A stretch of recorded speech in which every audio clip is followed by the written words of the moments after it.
नमस्कार दोस्तों, स्वागत है आपका स्टडी फॉर सिविल सर्विसेज में। यूपीएसआई का एग्जाम आने वाला है 12 नवंबर से लेके, उसी के लिए ये मोस्ट एक्सपेक्टेड क्वेश्चन की सीरीज चालू कर रहे हैं। वीडियो को ज्यादा से ज्यादा लाइक करिएगा और प्लस डेली 80 क्वेश्चन जो हम फ्री क्विज में करवा रहे थे वो लगातार बढ़ते जा रहे हैं। 80 जो करवा रहे हैं हिंदी के और प्लस जीके मूल विधि संविधान के, वो तो करवाते ही जा रहे हैं, प्लस और भी कई सारी पिक्स शेयर करते जा रहे हैं। UPSI by study for civil services Telegram में चैनल है, एड्रेस आप डाल सकते हैं @UPSI by study for civil services, या फिर इस वीडियो के डिस्क्रिप्शन में जो लिंक है उसी से ज्वाइन करिएगा। इस टेलीग्राम को ज्वाइन कर लीजिए, कंप्लीटली फ्री है, एक भी पैसा नहीं देना है। वीडियो को ज्यादा से ज्यादा लाइक जरूर कर दीजिएगा, लगातार आपके लिए सपोर्ट है।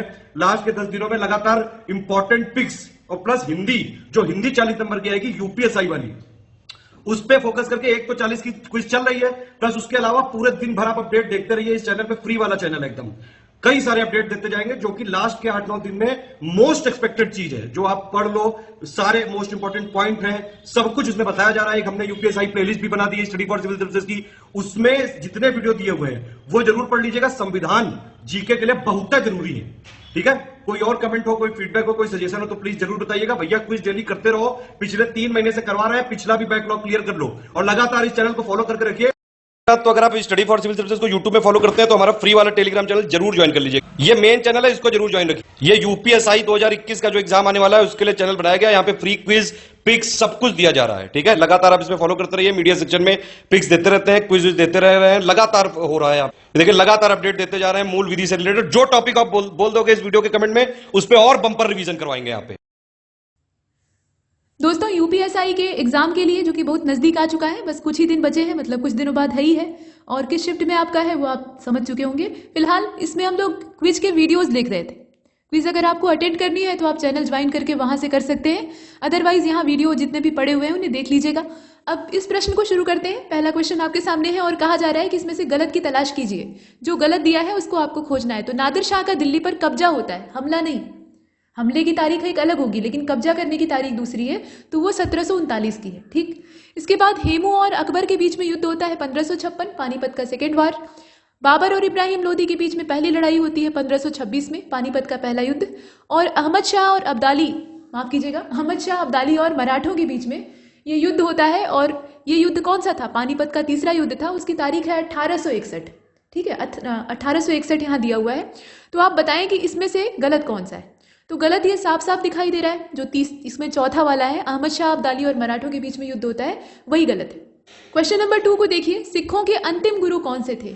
तो सिखों के जो 10वें और अंतिम गुरु थे वो गुरु गोविंद सिंह थे। खालसा पंथ और सिखों को एक लड़ाकू दस्ते के रूप में तैयार करके इन्होंने एक सेना सजाई थी और 5 ककार धारण करने का प्रावधान किया था। ये सब चीजें हैं। इसके बाद आगे बढ़ते हैं। प्रश्न संख्या 3 में कहा जा रहा है कि कौन सा कथक नृत्य का उत्कृष्ट नर्तक है, ठीक है। कथक नृत्य का उत्कृष्ट नर्तक है, इसमें से कौन सा होगा? तो ये बिरजू महाराज होंगे, बाकी जितने हैं वो कथक नृत्य से संबंध नहीं रखते हैं। इसके बाद अगले वाले को देखते हैं। प्रश्न संख्या 4 में आपसे पूछा गया कि सर्वाधिक कठोर तत्व निम्नलिखित में से कौन सा है, जो सबसे ज्यादा कठोर हो। तो सबसे ज्यादा कठोर इसमें से अगर देखा जाए तो हीरा है। हीरा जो है वो अब तक ज्ञात तत्वों में सबसे कठोर है। इसके बाद आगे बढ़ते हैं। कार्बन का अपरूप होता है, आप जानते हैं, ग्रेफाइट और हीरा। हीरा भी कोयले की खदान से ही प्राप्त होता है। इसके बाद 5वें नंबर के क्वेश्चन को देखिए। कौन सी बीमारी सबसे कम संक्रामक है? संक्रमण फैलाने के मामले में पूछा जा रहा है कि सबसे कम संक्रामक कौन सी है। तो पीलिया जो है वो इन सभी की तुलना में, ऐसा नहीं है कि वो बिल्कुल नहीं है, लेकिन इन सभी की तुलना में सबसे कम संक्रामक है। बाकी जो है वो इसकी तुलना में ज्यादा है, जैसे कि मम्पस है, इसके अलावा कालरा है, तपेदिक है, ये सब ज्यादा संक्रामक है।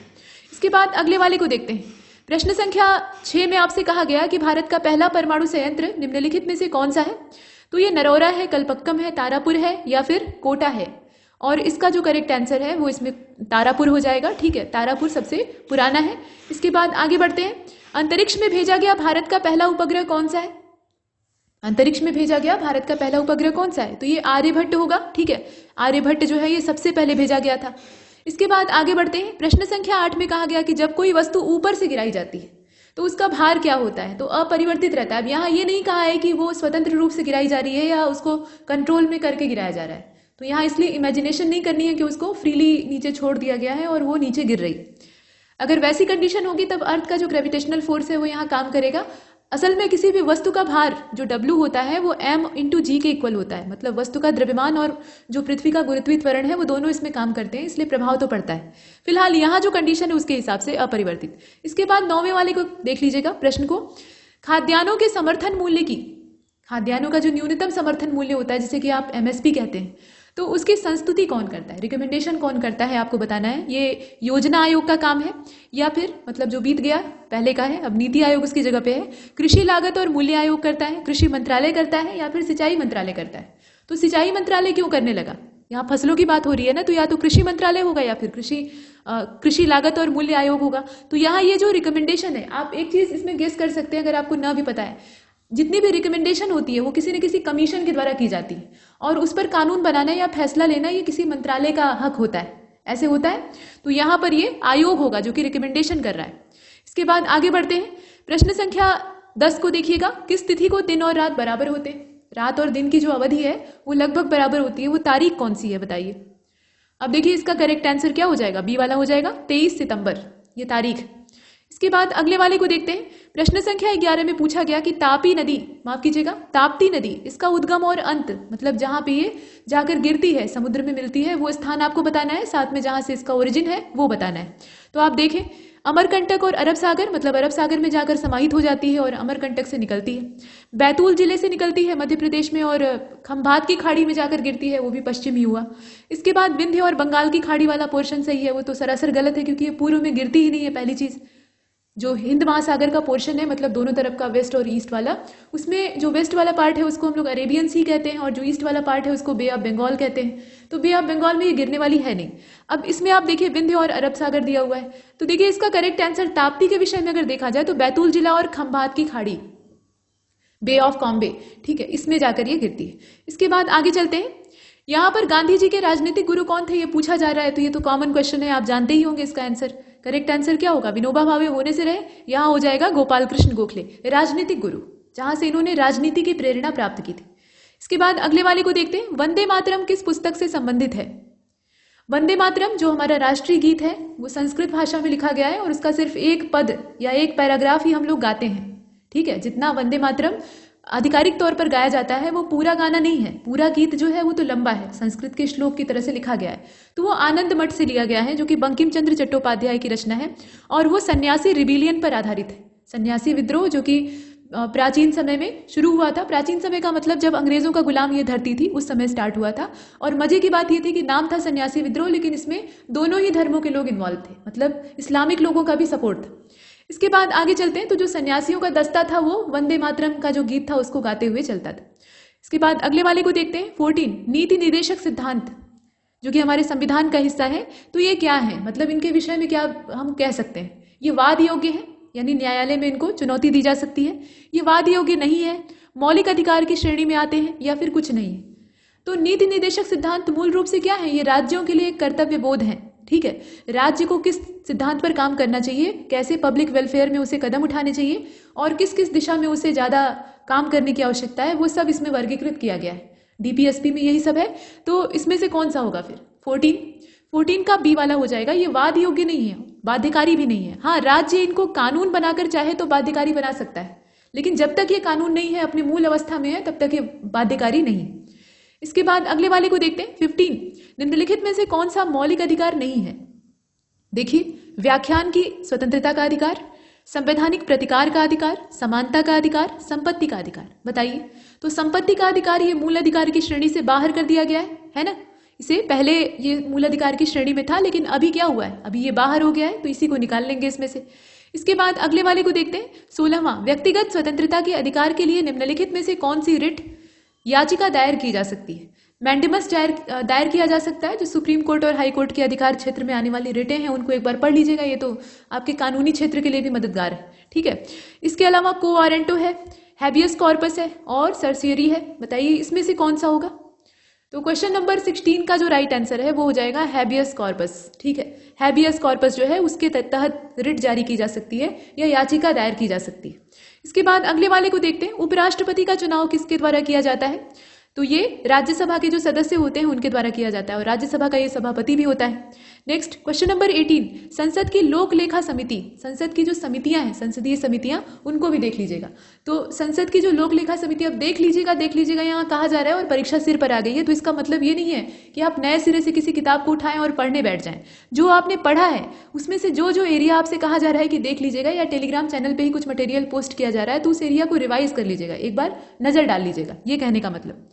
तो लोक लेखा समिति का प्रमुख कार्य है इसमें से क्या है बताइए। अब देखिए यहाँ शासन के वित्तीय लेखा और विनिमय तथा कंट्रोलर और ऑडिटर जनरल का जो रिपोर्ट का परीक्षण है वो सब करना, सार्वजनिक क्षेत्र की इकाइयों के उच्च पदों की नियुक्ति करना, नीति के अनुसार वित्तीय प्रावधान परीक्षण आदि करना, या इसमें से कुछ नहीं बताइए।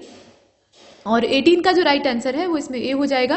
शासन के वित्तीय लेखा विनिमय और कंट्रोलर और ऑडिटर जनरल जो है, मतलब कंट्रोलर और ऑडिटर जनरल ऑफ इंडिया, मतलब कैग की बात हो रही है, उसकी रिपोर्ट का परीक्षण करना, यही काम होता है लोक लेखा समिति का। इसके बाद अगले वाले को देखते हैं। अगले वाले में कहा जा रहा है यानी 19वें में कि मनी बिल जो है राज्य में प्रस्तुत किया जा सकता है कहाँ पर, तो दोनों सदनों में किया जा सकता है, दोनों सदनों में एक साथ किया जा सकता है, या दोनों में से किसी एक में किया जा सकता है, या केवल विधानसभा में होगा या केवल उच्च सदन में होगा बताइए। उच्च सदन और निम्न सदन का मतलब तो आप जानते ही हैं। तो क्वेश्चन नंबर 19 का करेक्ट आंसर सी हो जाएगा, केवल विधानसभा में। वही हाल है जैसे लोकसभा में और राज्यसभा में होता है, ठीक वही कंडीशन राज्य में भी होती है, थोड़ा बहुत का फर्क है, ठीक। मतलब इसमें जो निम्न सदन होता है वो ज़्यादा ताकतवर होता है, उसके पास पावर्स ज़्यादा होती हैं। और ऐसे ही मनी बिल जब लोकसभा में पास होता है, मतलब कौन सा बिल मनी बिल के नाम पे डिक्लेयर करना है या उसे पास कराना है, ये लोकसभा के जिम्मे होता है। और इसका फायदा उठा के जितने मंत्री नेता हैं वो बहुत सारे ऐसे सामान्य विधेयकों को भी मनी बिल का नाम देके पास करवा लेते हैं, क्योंकि इसमें सारी पावर लोकसभा के पास होती है। राज्यसभा इसे रोक नहीं सकती है, सिर्फ कुछ समय के लिए फंसा सकती है, लेकिन वो भी सीमित है। इसके बाद आगे चलते हैं, प्रश्न संख्या 20, सरकारिया कमीशन या सरकारिया आयोग, ये किस लिए गठित किया गया था आपको बताना है। और इसका जो करेक्ट आंसर है वो इसमें बी हो जाएगा। बी का मतलब यह है कि केंद्र और राज्य के बीच में जो संबंध होते हैं उसके परीक्षण हेतु ये जांच करता है और अपनी रिपोर्ट देता है। इसके बाद देखिए जेरेंटोलॉजी, इसका संबंध किससे है, तो वृद्धावस्था के अध्ययन से संबंधित है कि मनुष्य बूढ़ा क्यों होता है, ऐसी कौन सी चीजें होती हैं जिससे कि वो बूढ़ा होने लगता है। तो कोशिकाओं की मृत्यु होने लगती है, नई सेल्स डेवलप नहीं होती हैं और शरीर के ऊतक जो है वो क्षरण के शिकार हो जाते हैं, यही सब प्रक्रिया होती है बूढ़े होने में। इसके बाद आगे बढ़ते हैं, प्रश्न संख्या 22 में कहा गया कि पालक के पत्तों में निम्नलिखित में से किसकी मात्रा सर्वाधिक होती है। तो आयरन होता है, ठीक है, विटामिन वगैरह जो पूछा गया है वो तो ठीक है, लेकिन आयरन की मात्रा सबसे ज्यादा होती है, ठीक है। इसके बाद आगे चलते हैं, ऐसे बथुआ के जो साग के पत्ते होते हैं उसमें भी होता है। बैंक रेट क्या होता है बताइए, बैंक दर क्या होती है। परिभाषा के हिसाब से ब्याज की दर जो कि रिजर्व बैंक व्यावसायिक बैंकों से लेता है, मतलब वसूली करता है। ब्याज की वह दर जो कि बैंक कर्जदारों से वसूलता है, या ब्याज की वह दर जो कि सहकारी बैंक अपने कर्जदारों से लेते हैं, या ब्याज की दर जो कि व्यावसायिक बैंक अपने जमाकर्ता को देते हैं। अब इसमें से क्या होगा बताइए। और 23 का करेक्ट आंसर ए हो जाएगा, ठीक है। ए का मतलब क्या है, ब्याज की वह दर जो कि रिजर्व बैंक व्यावसायिक बैंकों से लेते हैं। इसके बाद 24 को देखते हैं, कौन सी नकदी फसल के निर्यात से अधिकतम विदेशी मुद्रा प्राप्त होती है। अब ये बताइए, तंबाकू, सन, इसके अलावा सन को पटुआ भी कहा जाता है, गेहूं और चाय। नकदी फसल की बात हो रही है तो गेहूं तो इसमें होगा नहीं, बाकी जो है उनको देखिए। और 24 का डी हो जाएगा। चाय के व्यावसायिक लेन देन से सबसे ज्यादा जो बाहरी आमदनी है वो होती है, जो यहाँ कहा जा रहा है विदेशी मुद्रा, मतलब ये प्राप्त होती है। इसके बाद 25 को देखते हैं, सामान्य ट्यूबलाइट जो होती है उसके अंदर कौन सी गैस भरी होती है। तो ऑर्गन के साथ सोडियम वेपर होता है, यानी सोडियम की वाष्प होती है, या नियॉन के साथ सोडियम की भाप होती है, या आर्गन के साथ मर्क्यूरी का वेपर होता है, यानी मर्क्यूरी की भाप होती है, पारे की भाप होती है। या इसी प्रकार से एक ऑप्शन और है कि नियॉन के साथ ये जो भाप है Hg की यानी मरकरी की वो भरी जाती है। आप बताइए इसमें से कौन सी गैस होती है। तो 25 का राइट आंसर हो जाएगा इसमें सी वाला, ठीक है, सी वाला हो जाएगा। मतलब आर्गन के साथ मर्क्यूरी का वेपर होता है यानी भाप होती है। इसके बाद अगले वाले फिर से 25 आ गया, कोई नहीं, आपको प्रश्न से मतलब है। तो हल्दी के पौधे का खाने लायक हिस्सा कौन सा होता है आप बताइए। देखिए हल्दी के पौधे में आप क्या खाते हैं, जो पीली हल्दी होती है आप तो पाउडर देखते हैं, लेकिन वो गांठ के रूप में होती है। पहले के समय में पाउडर नहीं आता था तो महिलाएं उसको सिलबट्टे पर पीसती थी मसाले के साथ, जो हल्दी की गांठें होती हैं। तो जड़ होता है वो असल में, या फिर प्रकंद होता है, या फिर फल होता है, या फिर कंद होता है। इसमें से क्या होता है हल्दी। तो असल में वो प्रकंद होता है, ठीक है, प्रकंद होता है, वो मूल कंद नहीं होता है, कंद से निकला हुआ एक एक्स्ट्रा कंद होता है। इसके बाद अगले वाले को देखते हैं, फुट एंड माउथ डिजीज, खुरपका और मुंहपका रोग जो होता है, ये मुख्य रूप से किस में होता है। तो चौपाया जानवरों में ये हो सकता है, छूत लग जाए तो भेड़ बकरियों को भी हो सकता है, लेकिन ये मवेशियों जो कैटल्स होते हैं उनको होता है, खासतौर पे गाय और भैंसों को, ठीक है, इनको होता है प्रायः। तो इसमें से आप किसको चुनिएगा? तो मवेशी और सुअर वाला जो ऑप्शन है वो सही है। ठीक है, मवेशी और सुअर होगा या मवेशी और भेड़ होगा, बताइए। इसका हो जाएगा मवेशी और सुअर, इन दोनों को होता है, दोनों को हो जाता है। हालांकि छूत लगे तो बकरी और भेड़ को भी हो सकता है। इसके बाद अगले वाले को देखते हैं। इसमें ये उत्तर होना चाहिए था कि सभी में, लेकिन ज्यादातर किस में होता है वो पूछ रहा था, तो इसलिए इसको चुनना पड़ा। हालांकि सभी को हो सकता है, ऐसा कोई इसमें नहीं है कि चौपाया बच सके। इसके बाद 28 को देखिए। पराध्वनिक जेट जो होता है उसकी उड़ान की वजह से क्या होता है? मतलब हवा में प्रदूषण फैल जाता है, या आंख रोगी हो जाती है, या ओजोन लेयर जो है वो फट जाती है, या फिर कुछ और हो जाता है, बताइए। तो देखिए 28 का करेक्ट आंसर जो है वो इसमें हो जाएगा ए वाला, हवा में प्रदूषण फैलता है। पहली चीज, सबसे बड़ा जो कारण है वो तो यही होता है। ओजोन को तो बहुत लेट लतीफ नुकसान पहुंचता है, इतनी जल्दी इमीडिएटली नहीं होता है। इसके बाद 29 को देखते हैं। इसमें से कौन सा सही नहीं है? तो 1829 में विलियम बेंटिंग ने सती प्रथा को कानूनी रूप से अपराध घोषित कर दिया था। ठीक है। 1856 में सरकार ने कानून बनाया कि हिंदू विधवा पुनर्विवाह कर सकती हैं। 1875 में स्वामी दयानंद सरस्वती ने आर्य समाज की स्थापना की, और राजा राममोहन राय सती प्रथा का समर्थन करते थे। ठीक, अब इसमें से आप बताइए। तो देख देख कर मालूम हो रहा है, ज्यादा परेशान होने की जरूरत ही नहीं है, साफ साफ दिखाई दे रहा है। जिस चीज का वो विरोध करते थे उसी का समर्थक उन्हें बता दिया गया। अब इससे ज्यादा बेइज्जती क्या हो सकती। इसके बाद आगे चलते हैं। क्वेश्चन नंबर 29, निम्नलिखित में से कौन सा सही सुमेलित नहीं है? तो प्रार्थना समाज की स्थापना हुई थी 1867 में। रामकृष्ण मिशन स्थापित हुआ था 1897 में। सत्यशोधक समाज स्थापित हुआ था 1872 में। और Mohammedan Anglo oriental college Aligarh वाला जो है ये 1865 में स्टैब्लिश हुआ था। तो आप बताएं कि इसमें से रॉन्ग इन्फॉर्मेशन यानी रॉन्ग डेट कौन सी है? और 29 का जो राइट आंसर है वो इसमें डी वाला हो जाएगा। डी का मतलब क्या हुआ कि मोहम्मडन एंग्लो ओरिएंटल कॉलेज जो अलीगढ़ वाला है उसकी। ठीक है, यहाँ डेट गलत दिया, 1865 नहीं होगा। इसके बाद अगले वाले को देखते हैं। दो प्रश्न 29 आपको दिखाई दिए, कोई बात नहीं, अब ये 30वां है यानी 30। तो कांग्रेस के 1916 ईस्वी के लखनऊ अधिवेशन में कौन सा मुख्य दूरगामी परिणाम लेने वाला निर्णय था? तो सबसे बड़ा निर्णय क्या था वही आपको बताना है। ये 1916 का अधिवेशन है, लखनऊ में हुआ था। 1907 में कांग्रेस का बंटवारा हो जाता है, गरम दल और नरम दल में कांग्रेस टूट जाती है, गरमपंथी कांग्रेस से बाहर हो जाते हैं, मतलब वो अपनी मर्जी से नाराज होकर चले जाते हैं। ठीक है, जूतम पैजार पहले सूरत अधिवेशन में होती है, उसके बाद ये सब होता है। अब यहाँ पर फिर लखनऊ अधिवेशन में पैचअप हो जाता है इन लोगों का, जो ब्रेकअप हुआ था वो फिर से जुड़ जाते हैं आके। और साथ ही साथ मुस्लिम लीग का भी इसमें काफी हद तक योगदान रहता है, क्योंकि गांधी जी की अपनी योजना थी, उन्होंने खिलाफत में सपोर्ट करने का फैसला ले लिया था। तो ये सब चीजें चलती हैं, मतलब वो मुस्लिम लीग का सपोर्ट तो बाद में प्राप्त होता है, सबसे पहले तो कांग्रेस का जुड़ाव होता है।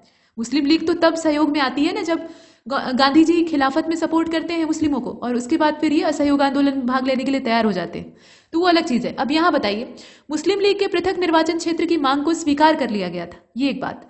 और कांग्रेस और मुस्लिम लीग का अस्थायी विलय आपस में हो गया था, मतलब दोनों एक हो गए थे अस्थायी तौर पे। कांग्रेस का अध्यक्ष एक मुस्लिम व्यक्ति चुन लिया गया था, या इसमें से कुछ नहीं है। तो मुस्लिम लीग के साथ प्रेम सौहार्द जो था वो बढ़ा तो था, इसमें कोई संदेह नहीं है। और इसका जो करेक्ट आंसर है वो इसमें ए हो जाएगा। ठीक है, इस मांग को स्वीकार कर लिया गया था। क्यों स्वीकारा गया था? क्योंकि बंगाल विभाजन के बाद जो खाई बनी थी, मतलब मुस्लिम और हिंदुओं के बीच में फूट डालने के लिए ही तो लॉर्ड कर्जन ने किया था, तो उसका सकारात्मक परिणाम भी अंग्रेजों को प्राप्त हुआ था। मतलब एक तरह से नफरत वहीं से पनप गई थी, और उसके बाद अगले ही साल मुस्लिम लीग की स्थापना हो जाती है। ये सब बगावत और नफरत का ही तो नतीजा था। तो यहाँ एक करने का प्रयास किया गया था, पहला वाला सही है। इसके बाद 31वें को देखिए, कहा जा रहा है कि कौन सी खरीफ की फसल नहीं है। तो भाई रबी, खरीफ और जायद की फसलों को देख लीजिएगा, कौन सी किस मौसम में उगाई जाती है। अब यहाँ खरीफ की फसल में धान है, ठीक है, मक्का भी है, ज्वार भी है, लेकिन चना है, जरा देखकर बताइए। और 31 का इसीलिए बी हो जाएगा। चना जो है वो रबी की फसल है। अब उगा दीजिएगा तो किसी भी मौसम में पत्ते निकल आएंगे, पानी देंगे, लेकिन वो फलेगा तभी जब उसका मौसम आएगा। और मौसम कौन सा है? रबी का मौसम है, यानी ठंडी के मौसम में उसका पूरा जो बढ़ने का कार्यक्रम है वो चलता है। जब मौसम सूखा होने लगता है बसंत वाला, तो काटा जाता है। चंद्र ग्रहण कब होता है बताइए? तो चंद्रमा और सूर्य, आप जानते हैं कि चंद्रमा के पास अपना कोई लाइट सोर्स नहीं है, मतलब अपना कोई पावर हाउस वगैरह है नहीं, वो दूसरे की बिजली बत्ती से चलता है। तो सूर्य उसको प्रकाश देता है, उसी से वो चमकता है, यही है। तो आप कल्पना कीजिए कि एक टार्च है और वो जलाया गया है, दीवार पे उसका प्रतिबिंब पड़ रहा है, मतलब टार्च का जो फोकस है वो दिखाई दे रहा है। बीच में आप आकर खड़े हो जाइए, तो क्या टार्च का प्रकाश आपको पार करके उस पार चला जाएगा, मतलब दीवार पे पड़ेगा? नहीं पड़ सकता है। तो वही हाल यहाँ भी होता है, चंद्रमा और सूर्य के बीच में पृथ्वी आ जाती है, तो पृथ्वी जो है वो रोशनी को ब्लॉक कर लेती है, तो चंद्रमा दिखाई नहीं पड़ता है। यही है चंद्र ग्रहण। अब इसमें से क्या हो जाएगा करेक्ट आंसर? 32 का बी वाला हो जाएगा। ठीक है, बी वाले को चुना। पृथ्वी जो है वो सूर्य और चंद्रमा के बीच में आ जाती है। ये सूर्य है, ये चंद्रमा है, बीच में हमारी पृथ्वी आ जाती है। इसके बाद अगले वाले को देखते हैं 33। बलवंत राय मेहता समिति की प्रजातांत्रिक विकेंद्रण या विकेंद्रीकरण की जो सिफारिश थी उसके हिसाब से क्या होना था, तो जिला, ब्लॉक और ग्राम स्तरों पर त्रिस्तरीय प्रजातांत्रिक पंचायती राज संस्थाओं का गठन होना था, या केवल जिला और मंडल स्तर पर ये जो पंचायती संस्थाएं हैं इनका गठन होना था, या जिला स्तर और जिला परिषद पर गठन प्रस्तावित था, या इसमें से कुछ नहीं था। तो बलवंत राय मेहता कमेटी की जो सिफारिश है उसको पढ़िए और बताइए। तो देखिए इसका करेक्ट आंसर ऊपर वाला ही है, ध्यान दीजिएगा। जिला, ब्लॉक और ग्राम स्तरों पर, जिला, ब्लॉक और ग्राम स्तरों पर त्रिस्तरीय 3 लेवल वाली जो प्रजातांत्रिक पंचायती राज संस्थाएं हैं उनके गठन की बात कही गई। इसके बाद 34 को देखिए, लोकसभा के अध्यक्ष को कैसे हटाया जा सकता है। तो लोकसभा में उपस्थित सदस्यों के 2/3 बहुमत से पारित संकल्प के द्वारा हटा सकते हैं, या लोकसभा के सभी सदस्यों के बहुमत से पारित संकल्प के द्वारा हटा सकते हैं। प्रधानमंत्री सिफारिश करेगा तो राष्ट्रपति हटा देगा, या इसमें से कुछ नहीं होगा, बताइए।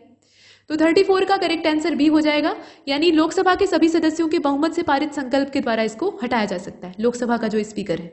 इसके बाद 35 को देखते हैं, चिलैया समिति। चिलैया समिति जो है इसका संबंध किससे था, बताइए। ये तो सिंपल क्वेश्चन है, इसमें आपने रटा भी होगा, रट्टा मार विद्या है, इसमें कुछ नहीं करना है। तो 35 का ए वाला हो जाएगा, ठीक है। मतलब अप्रत्यक्ष और प्रत्यक्ष कर प्रणाली जो है उसमें सुधार, डायरेक्ट और इनडायरेक्ट जो टैक्स रिफॉर्म है उससे संबंध था इसका। इसके बाद 36 को देखिए, प्रकाश वर्ष इकाई है। तो देखने में लगता है कि भाई ये समय का मात्रक है, लेकिन असल में ये दूरी का मात्रक है। एक प्रकाश वर्ष में अगर देखा जाए तो 9.46 × 10⁻15 मीटर होते हैं, इतना जो है ये इसमें होता है। इसके बाद आगे बढ़ते हैं, जो बड़ी बड़ी दूरियां होती हैं, खगोलीय दूरियां होती हैं, उसको नापने के लिए इस्तेमाल होता है। किसी बिंदु पर सेंटीग्रेड और फ़ारेनहाइट तापक्रम एक समान हो जाते हैं, तो वो बिंदु कौन सा है, मतलब तापक्रम बिंदु कौन सा है, ये आपको बताना है। तो सेल्सियस पैमाना और फ़ारेनहाइट एक कब होते हैं, बताइए। 37 का सी हो जाएगा, -40 का जो लेवल होता है उस पर दोनों इक्वल हो जाते हैं। इसके बाद आगे बढ़ते हैं, प्रश्न संख्या 38 में पूछा गया है कि नाखून आप हर हफ्ते काटते हैं, रोज तो नहीं काटते हैं, हर हफ्ते काटते हैं, तो इसमें आपको दर्द क्यों नहीं होता है। अभी कहीं ऐसे चुटकी काट ले शरीर में तो आदमी कूद जाएगा, ठीक है, लेकिन नाखून काटने पर बिल्कुल भी दर्द नहीं होता, मजे से बैठकर तराशते रहते हैं उसको। तो इसका क्या वजह हो सकती है भाई, जहाँ जिंदगी होगी, जहाँ जीवन होगा वहीं तो दर्द होगा। अब यहाँ पर दर्द न होने की सबसे बड़ी वजह यही है कि मृत कोशिकाओं के द्रव्य से ये बना होता है। जो कोशिकाएं हैं वो डेड होती हैं ऑलरेडी। अब मरी हुई चीज को आप चाहे चीरिए फाड़िए कोई फर्क नहीं पड़ता। हाँ, जहाँ पे वो जिंदा चमड़ी से अटैच है नाखून, वहां पे अगर आप चीरेंगे तो जो चमड़ी है उसको नुकसान पहुंचेगा और इसलिए दर्द होगा, ठीक है। कभी कभी काटते काटते गलती से गहरा कट जाता है तो दर्द होता है, क्योंकि वो चमड़ी से लगा हुआ था। जहां नहीं लगा है, बढ़ा हुआ हिस्सा है, वो मृत कोशिकाओं से बना है, रक्त संचरण हो ही नहीं रहा है, रक्त कोशिकाएं वहां है ही नहीं। इसके बाद आगे बढ़ते हैं, प्रश्न संख्या 39 को देखिए, डीएनए की संरचना को सबसे पहले किसने रेखांकित किया था, मतलब ड्रॉ किया था। तो उसका जो कुंडलित स्ट्रक्चर है आप देखते हैं ना, ऐसे जहां मन हुआ वहीं पर बना हुआ दिखाई दे जाता है। तो ये वाला जो ढांचा है ये वाटसन और क्रिक का मॉडल कहा जाता है, ठीक है। जेम्स वाटसन और डॉक्टर फ्रांसिस क्रिक, ये दोनों जने जो है इन्होंने उसे आविष्कृत किया था। इसके बाद 40 को देखिए, हृदय का पहला प्रत्यारोपण किसके द्वारा किया गया था। तो ये किसके द्वारा किया गया था, आप देखिए, डी वाला हो जाएगा, क्रिश्चियन बर्नार्ड, ठीक है, क्रिश्चियन बर्नार्ड के द्वारा इसको किया गया था। तो यहां तक हमने इसे कंप्लीट किया है।